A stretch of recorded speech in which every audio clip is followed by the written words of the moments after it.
Numbers chapter 25.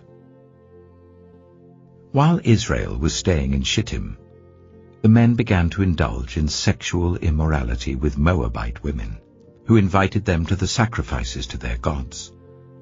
The people ate the sacrificial meal and bowed down before these gods. So Israel yoked themselves to the Baal of Peor, and the Lord's anger burned against them. The Lord said to Moses, "Take all the leaders of these people, kill them, and expose them in broad daylight before the Lord, so that the Lord's fierce anger may turn away from Israel."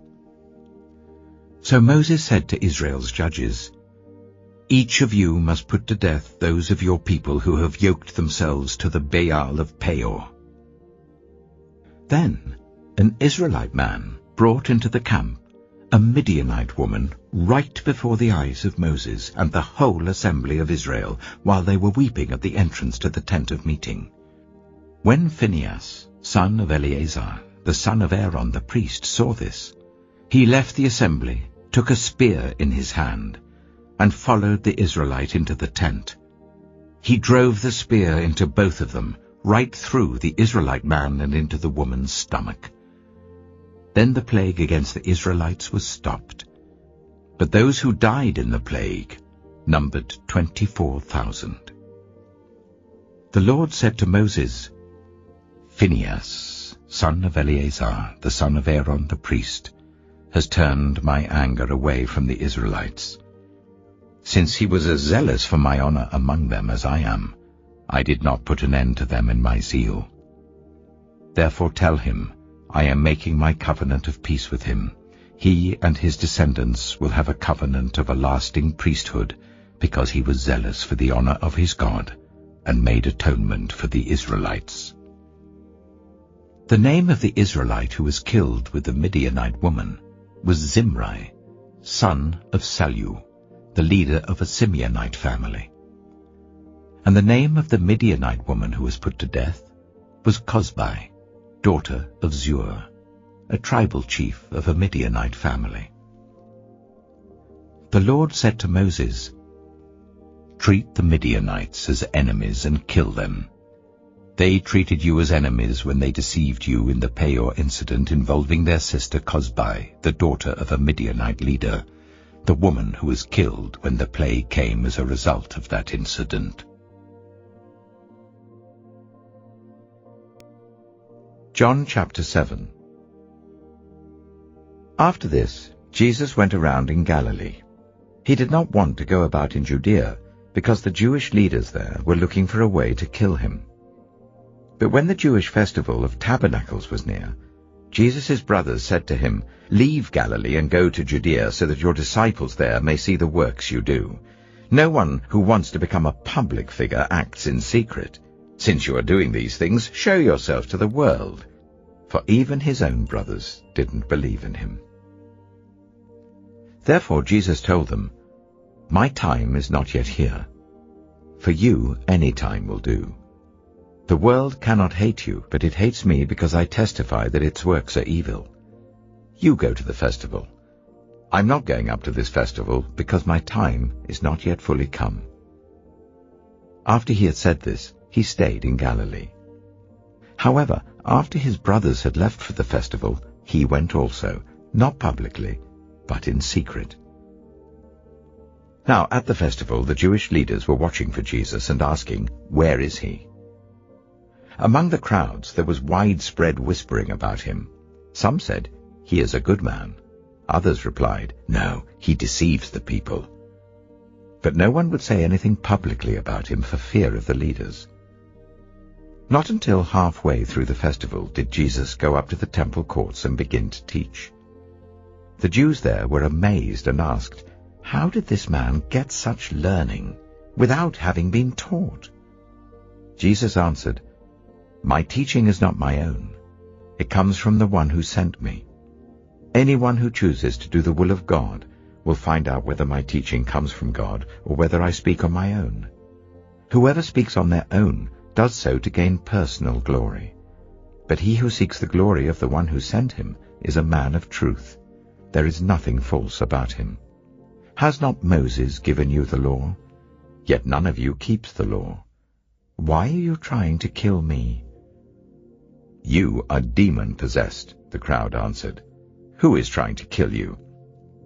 Jesus said to them, "I did one miracle, and you are all amazed. Yet because Moses gave you circumcision, though actually it didn't come from Moses but from the patriarchs, you circumcise a boy on the Sabbath. Now if a boy can be circumcised on the Sabbath, so that the law of Moses may not be broken, why are you angry with me for healing a man's whole body on the Sabbath? Stop judging by mere appearances, but instead judge correctly." At that point, some of the people of Jerusalem began to ask, "Isn't this the man they're trying to kill? Here he is speaking publicly, and they're not saying a word to him. Have the authorities really concluded that he is the Messiah? But we know where this man is from. When the Messiah comes, no one will know where he is from." Then Jesus, still teaching in the temple courts, cried out, "Yes, you know me, and you know where I'm from. I am not here on my own authority, but he who sent me is true. You do not know him, but I know him, because I am from him, and he sent me." At this they tried to seize him, but no one laid a hand on him because his hour had not yet come. Still many in the crowd believed in him. They said, "When the Messiah comes, will he perform more signs than this man?" The Pharisees heard the crowd whispering such things about him. Then the chief priests and the Pharisees sent temple guards to arrest him. Jesus said, "I am with you for only a short time, and then I am going to the one who sent me. You will look for me, but you will not find me. And where I am, you cannot come." The Jews said to one another, "Where does this man intend to go that we cannot find him? Will he go where our people live scattered among the Greeks and teach the Greeks? What did he mean when he said, 'You will look for me, but you will not find me,' and 'Where I am, you cannot come'?" On the last and greatest day of the festival, Jesus stood and said in a loud voice, "Let anyone who is thirsty come to me and drink. Whoever believes in me, as Scripture has said, rivers of living water will flow from within them." By this he meant the Spirit, whom those who believed in him were later to receive.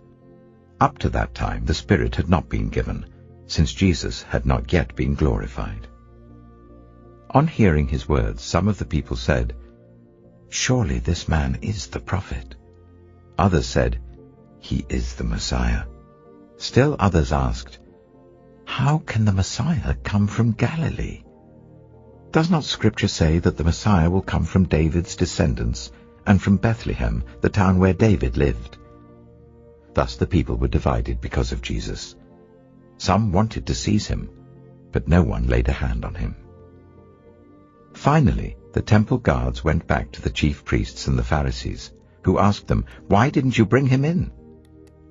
"Well, no one ever spoke the way this man does," the guards replied.